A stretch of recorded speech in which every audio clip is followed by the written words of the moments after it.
আপনারা যদি দুইটা সাইডেই আপনারা খেয়াল রাখেন, ব্যালেন্স করেন এবং দুই দিকের মানুষকে, আমাদেরকেও সচেতন করতে চান, জনগণকেও সচেতন করতে চান, আমাদের ভুল ত্রুটিগুলো ধরিয়ে দিতে চান, ঠিক তেমনিভাবে জনগণ যদি অবচেতনভাবে যে ভুল ত্রুটি করে সেটাও তাদেরকে ধরিয়ে দিতে চান, তাহলে কিন্তু সম্ভব হবে আমাদের এই প্রক্রিয়াটা যথাযথভাবে সফল হওয়া।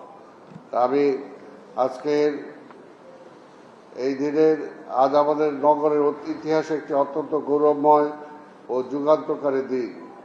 আমরা এমন একটি ঐতিহাসিক সন্ধিক্ষণে দাঁড়িয়ে আছি যেখানে প্রযুক্তি এবং নাগরিক সেবার মেলবন্ধন এক নতুন অধ্যায়ের সূচনা হতে যাচ্ছে। আপনারা জানেন, আধুনিক বিশ্বে উন্নত দেশগুলো যেভাবে প্রযুক্তি সর্বোচ্চ ব্যবহার করে তাদের নাগরিক সেবা নিশ্চিত করছে, আমাদের প্রিয় বাংলাদেশও আজ সেই একই পথে দীপ্ত পায়ে এগিয়ে যাচ্ছে। মাননীয় প্রধানমন্ত্রী তারেক রহমান একটি আধুনিক, বৈষম্যহীন, টেকসই ও সম্পূর্ণ প্রযুক্তি নির্ভর বাংলাদেশ বিনির্মাণে দূরদর্শী পরিকল্পনা গ্রহণ করেছেন।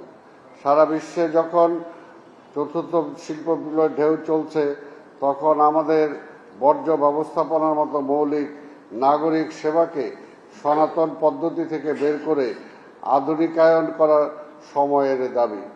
মাননীয় প্রধানমন্ত্রী সেই আধুনিকায়নের দর্শন ও কৌশলী চিন্তার সাথে একাত্মতা ঘোষণা করে আজ আমরা আমাদের বর্জ্য ব্যবস্থাপনাকে ডিজিটালাইজেশনের এক নতুন যুগে নিয়ে যাচ্ছি।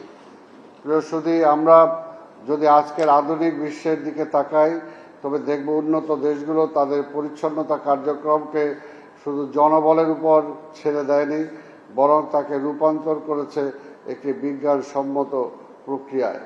উদাহরণস্বরূপ দক্ষিণ কোরিয়ার সিউল এবং সিঙ্গাপুরের মতো মেগাসিটিগুলো আজ কৃত্রিম বুদ্ধিমত্তা এবং বিশেষায়িত অ্যাপস ব্যবহার করে পুরো শহরের বর্জ্য নিয়ন্ত্রণ করছে।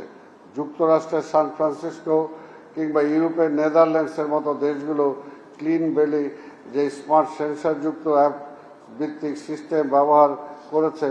উন্নত বিশ্বের এই শহরগুলো শুধু ময়লা আবর্জনা পরিষ্কারই করে না, তারা মূলত জোর দেয় ডিজিটাল ডেটা অ্যানালাইসিসের উপর। প্রতিদিন কোন এলাকা থেকে কি পরিমাণ বর্জ্য তৈরি হচ্ছে, কোন ধরনের বর্জ্যের আধিক্য বেশি, কিংবা কোন সময়ের আবর্জনা বেশি সময় জমা হচ্ছে, এই সমস্ত তথ্য তারা ডিজিটাল ডেটার মাধ্যমে বিশ্লেষণ করে। এর মাধ্যমে তারা সমস্যার প্রকৃত ধরনটি বুঝতে পারে এবং সে অনুযায়ী আগাম ও যুগান্তকারী সমাধান নিশ্চিত করে। আজ আমি অত্যন্ত গর্বের সাথে ঘোষণা করতে চাই যে আজ থেকে আমরাও বর্জ্য ব্যবস্থাপনার ডেটা অ্যানালাইসিস এবং প্রাপ্ত ডেটার সাহায্যে সমস্যার নিখুঁত উন্নত সমাধানের সে আধুনিক যুগে আমরা প্রবেশ করছি।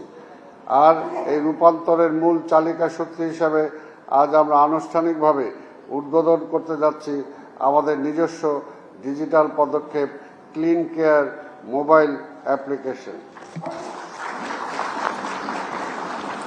প্রিয় নগরবাসী, এতদিন বর্জ্য অপসারণ বা পরিচ্ছন্নতা নিয়ে কোনো অভিযোগ জানাতে আপনাদের সিটি কর্পোরেশনের দপ্তরে আসতে হতো কিংবা অপেক্ষা করতে হতো দীর্ঘ সময়। কিন্তু প্রযুক্তির এই যুগে নাগরিক সেবাকে নিয়ে আসা হয়েছে সরাসরি মানুষের হাতের মুঠোয়। এখন থেকে এই অ্যাপসটি ব্যবহার করে নগরের যে কোনো প্রান্ত থেকে মাত্র কয়েকটি ক্লিকের মাধ্যমেই বর্জ্য ব্যবস্থাপনা সম্পর্কিত যে কোনো সমস্যা, অভিযোগ সরাসরি আমাদের কাছে পৌঁছে দেওয়া যাবে। নাগরিকরা ঘরে বসেই স্মার্টফোনের মাধ্যমে দেখতে পাবেন তাদের অভিযোগের উপর কি ব্যবস্থা নেওয়া হচ্ছে। এই অ্যাপের মাধ্যমে আমরা একটি সম্পূর্ণ জবাবদিহিতামূলক, স্বচ্ছ, দুর্নীতিমুক্ত বর্জ্য ব্যবস্থাপনা গড়ে তুলতে প্রতিজ্ঞাবদ্ধ। প্রতিটি অভিযোগের বিপরীতে আমাদের পরিচ্ছন্নতা কর্মীরা কত দ্রুত সাড়া দিচ্ছেন তা এখন সরাসরি ড্যাশবোর্ডে ডিজিটালভাবে ট্র্যাক করা হবে। এর ফলে কোনো এলাকায় অবহেলার সুযোগ থাকবে না। নাগরিকদের প্রাপ্ত ডেটা বিশ্লেষণ করে আমরা বুঝতে পারব আমাদের কোন ওয়ার্ডে জনবল বাড়ানো দরকার, কোথায় গাড়ির ট্রিপ বাড়ানো প্রয়োজন। অর্থাৎ আমাদের পুরো সিদ্ধান্ত গ্রহণ প্রক্রিয়াটি হবে ডেটা চালিত এবং বিজ্ঞানসম্মত। একটি আধুনিক বিশ্বমানের নগরী শুধু প্রশাসনের একার চেষ্টায় গড়া সম্ভব নয়। এই জন্য প্রয়োজন নাগরিক ও প্রশাসনের যৌথ অংশীদারিত্ব। ক্লিন কেয়ার অ্যাপটি সেই নাগরিক দায়িত্ববোধ ও প্রশাসনিক জবাবদিহিতার একটি শক্তিশালী সেতু। মাননীয় প্রধানমন্ত্রী আমাদের বর্জ্য ব্যবস্থাপনাকে আন্তর্জাতিক মানে উন্নয়নের লক্ষ্যে নিরলসভাবে কাজ করে যাচ্ছেন, আর এরই ধারাবাহিকতায় আজ আমাদের এই ব্যবস্থাপনাটি ডিজিটালাইজেশনের যুগে পা রাখল।